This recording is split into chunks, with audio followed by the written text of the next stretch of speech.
Okay, magandang araw sa inyo lahat, no?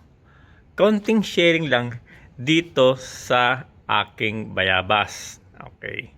Konting history, no? Itong bayabas na to is nasa akin since 2002. Okay.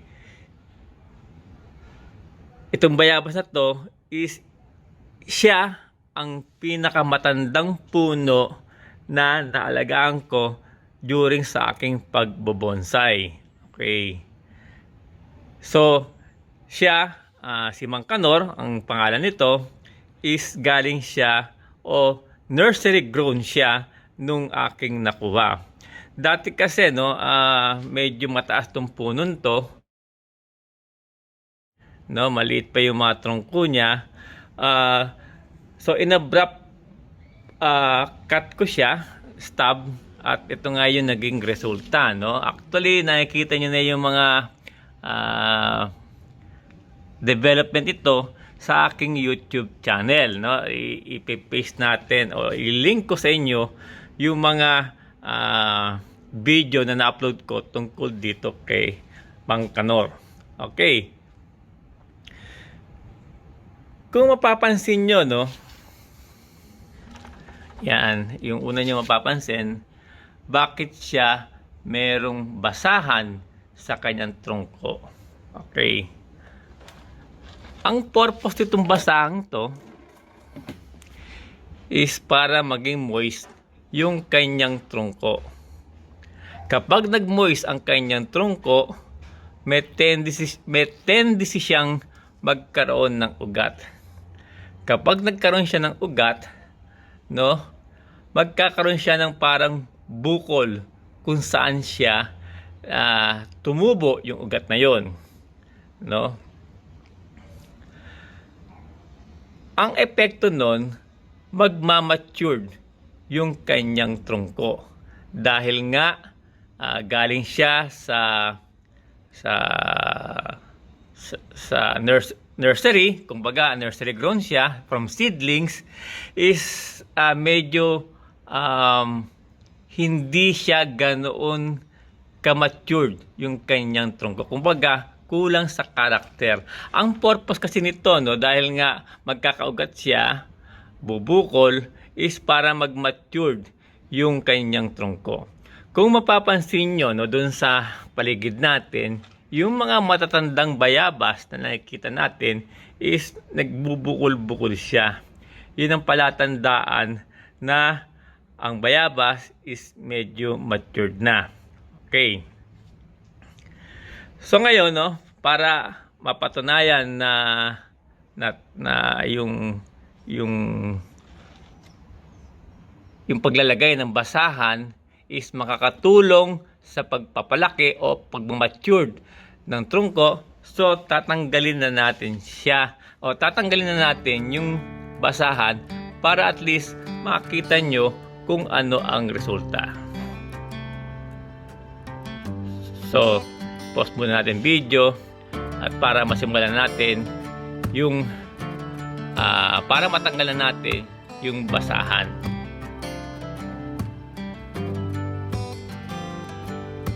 Okay, so ngayon simulan na natin yung pagtanggal ng basahan para at least makita nyo yung ibig kong sabihin, no?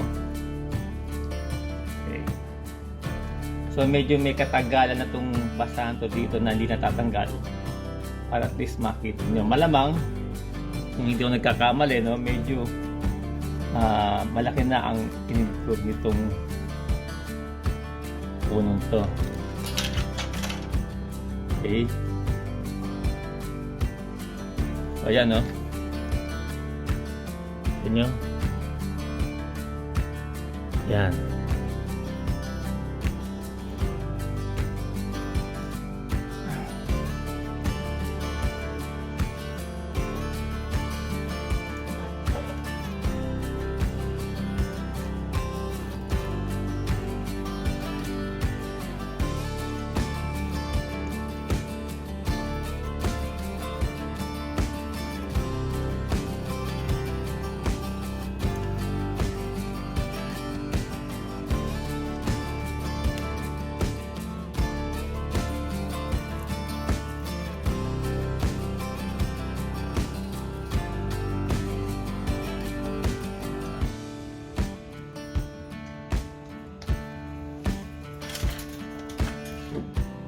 So yan siya, oh. Yan yung nagkakaroon siya ng parting yan, no? Yan. Oops. Yan, no? Yan. Ito mga ito. Natin.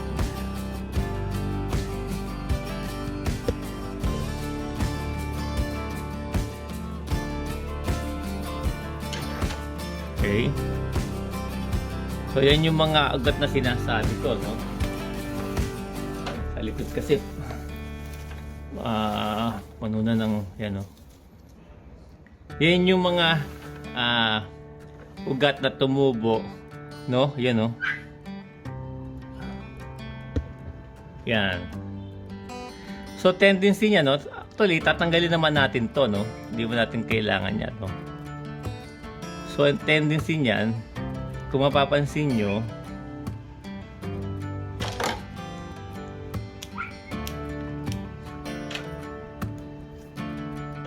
yung trungko niya parang nagkakaroon siya ng bukol-bukol, yung mga dimple.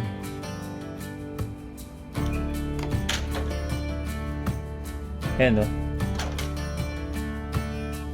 Ayan, mga ugat yan dati. Ayan, no? So yan yung dahilan kung bakit nilalagyan ko siya ng basahan. Okay. So tatanungin nyo, paano ko na-discover itong ganitong proseso, no? Actually dati, naglalagay lang ako ng basahan dito sa lower part. Dahil nga ang bayabas is gusto niya na palaging basa ang kanyang trungko. So nagkataon naman nung tinanggal ko, nagkaroon siya ng mga ugat dito. So nagdesisyon ako na balutan yung kanyang trungko at ito nga ang nangyari. So kumbaga, yung pagkakadiscover nito is isang aksidente lang, which is maganda ang naging resulta. No, kung mapapansin nyo, no, examine, observe, no, halos nilulumot na itong lupa. No, actually ito is mga organic, no, na dahil nga ang bayabas, no, yung dati kong tinuturo sa inyo, na kailangan matakaw siya sa fertilizer at matakaw din sa tubig. Dahil ang bayabas nga is ang gusto niya is palaging basa ang kanyang lupa, no? Para at least mas mabilis siyang lumaki ang kanyang mga sanga during training. Okay? So ayan siya.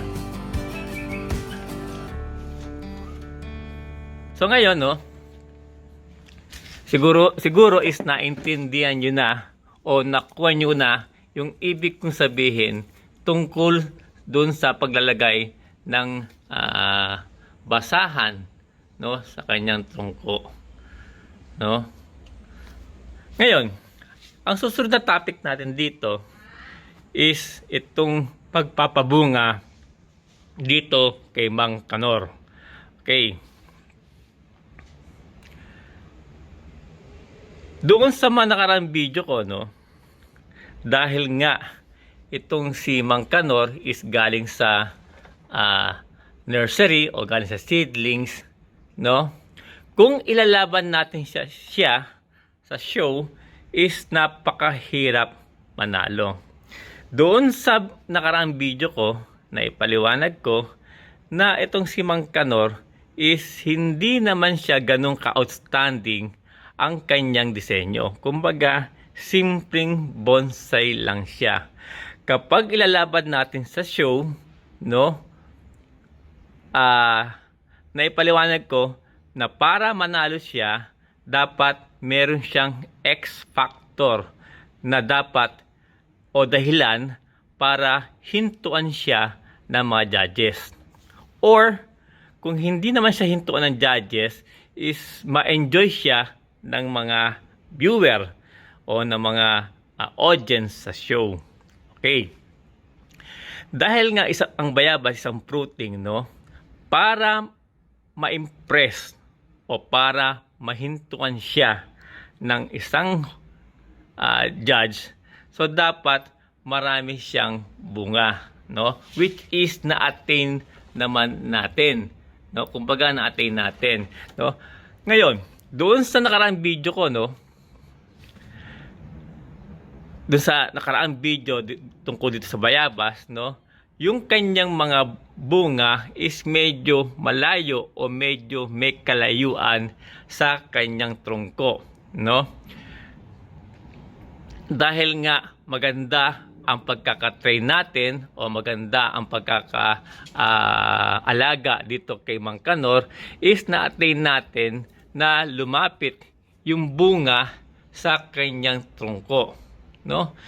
Ngayon kasi, no, kung ilalaban natin sa show si Mang Kanor, no, definitely naman siguro, no, may chance siya na hintuan ng mga judges dahil nga sa kanyang bunga, no? Na-attain na natin yung kanyang maraming bunga, no? Susunod na tatanungin nyo, paano natin o paano ko nagawa yung pagpapabunga sa kanya ng marami. Okay. For example, no, ang bonggabilya, yung nakikita natin sa Taiwan, nakikita nyo ngayon, no? Yan yung mga bonggabilya na sino-show during sa Taiwan show, which is halos wala na siyang mga makikitang dahon. Puro na siya bulaklak. Okay. Kung titignan natin itong bayabas na to, at yung mga bonggabilya na nakikita natin sa Taiwan, no? Kung titignan natin maigi o aaralin natin maigi yung structure ng puno, ibig sabihin, para mamunga siya ng marami o para mamulaklak siya ng marami, dapat marami siyang twigs o sanga, no? Kasi hindi naman siya magkakaroon na napakaraming bunga o napakaraming bulaklak kung hindi marami ang kanyang twigs. So dapat definitely sa umpisa pa lang is tama na ang training natin sa kanya. Yan nga yung epekto ng tinuturo ko sa inyo, yung grow and clip, clip and grow. Yan yung mga isa sa mga proseso para makapagbigay ng maraming sanga yung ating puno. No, kasi hindi naman siya magbibigay ng maraming bulaklak o na maraming bunga kapag konti lang ang kanyang mga twigs, no? So yan yung sikreto. So ibig sabihin ang puno na maraming twig ay isa ng matured. So yung nakikita natin sa Taiwan na mga bonggabilya is napaka-matured na yun. Sa tingin ko, hindi pwedeng dayain paramihin ang twigs. Yan ay binibigay ng puno. Kumbaga, talagang panahon ang puhunan para magkaroon talaga ng maraming twigs, no? So yan yung sikreto at sana is naintindihan nyo. Okay. So pangatlong pointers ko tungkol dito sa bayabas, no? Dahil nga marami siyang bunga ngayon, no? So ang tendency sa kanya is yung maintenance, kung paano siya na-maintain yung ganyang karaming bunga, no? Yung ganyang karaming bunga, no? Dahil nga marami siyang bunga, no? So marami siyang kakainin na pagkain. So kung mapapansin nyo nga kanina, no, yung mga slow release is nasa ibabaw para at least masustain yung kanyang pangangailangan na sustansya. Okay. So, hindi dapat natin patagalin o pahinugin yung kanyang bunga.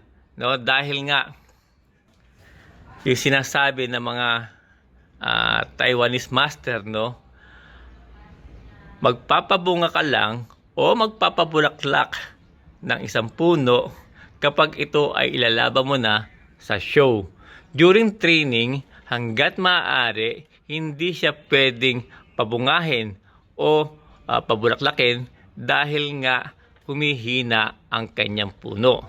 Dahil nga ngayon is pandemic, no? So wala tayong show, no? Kaya ko lang siya pinabunga is para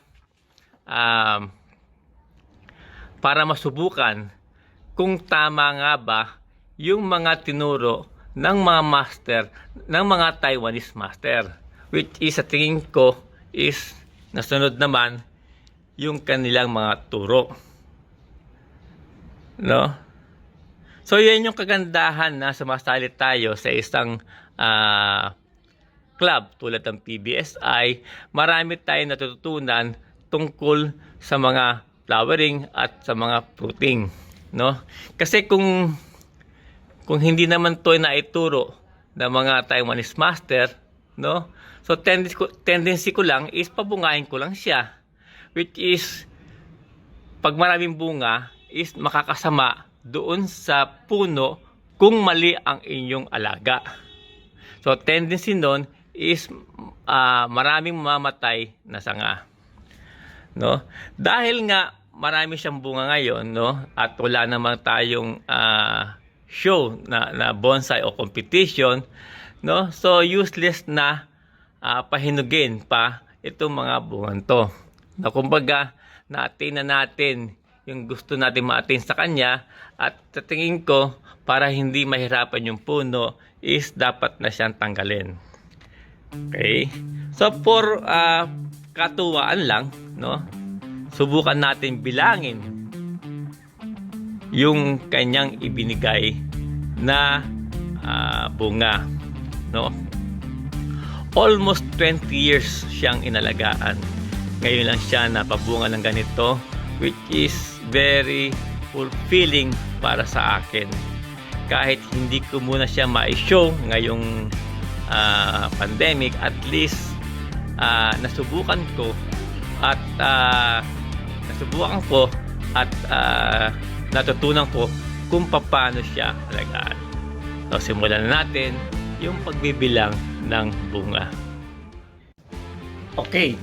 So, bago natin tanggalan siya ng bunga, okay, dahil katuwan lang naman at nagkataon nga na pandemic ngayon, wala tayong show, no?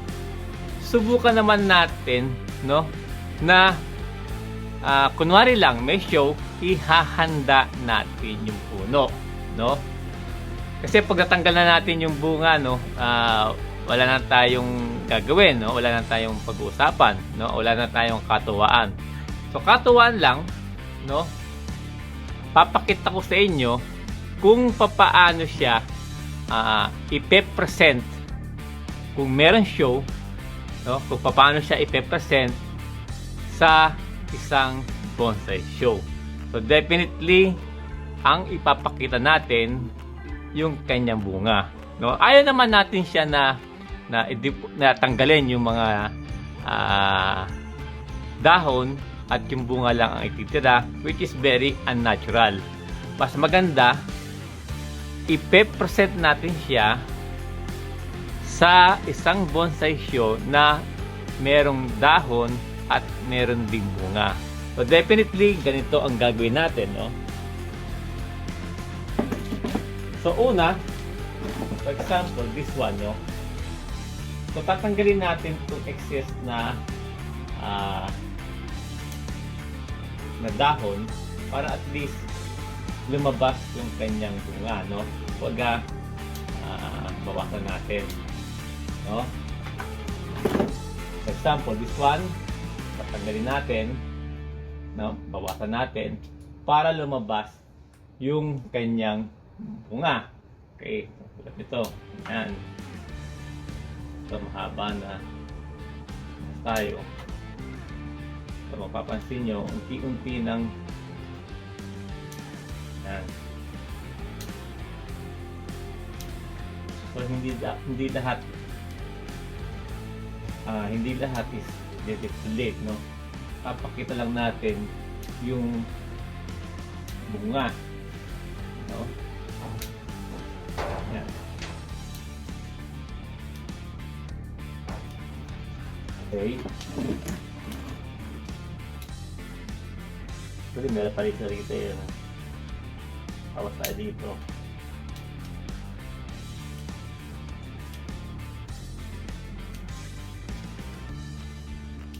Yan. So, bawas. Bawas.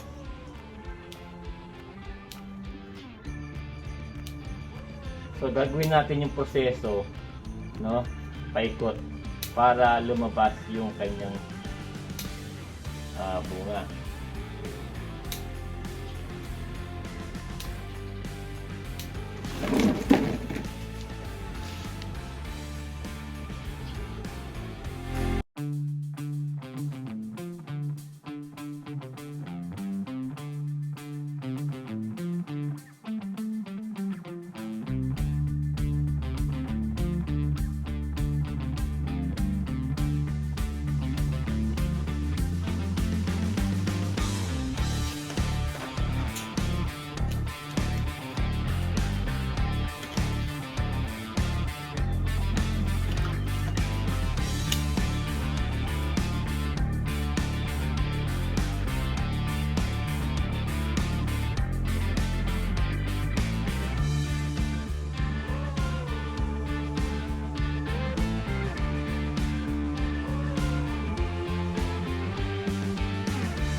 So, ito na yung kinalabasan ng ating workshop. Okay. Ito yung, sa tingin ko, ito yung pinakamagandang presentation kung ilalaban natin siya o isasalin natin siya sa isang bonsai show. No? Kung mapapansin nyo, no, yung bandang baba, no, yung depth o yung lalim, no, nagkataon na nagkaroon siya ng bunga, which is maganda na nagkataon na maganda doon tumubo yung mga bunga, no? At least, no, plus points yan during the show, no? Ngayon, doon sa ginawa natin kanina, no, tinrim lang natin yung mga dahon na malapit doon sa bunga para at least ma-emphasize natin yung gusto nating ipakita, which is nga yung bunga, no? Para ma-appreciate natin maigi yung puno, no, iikutin natin siya ng 360 degrees para at least samantalahin na natin yung pagkakataon na marami siyang bunga.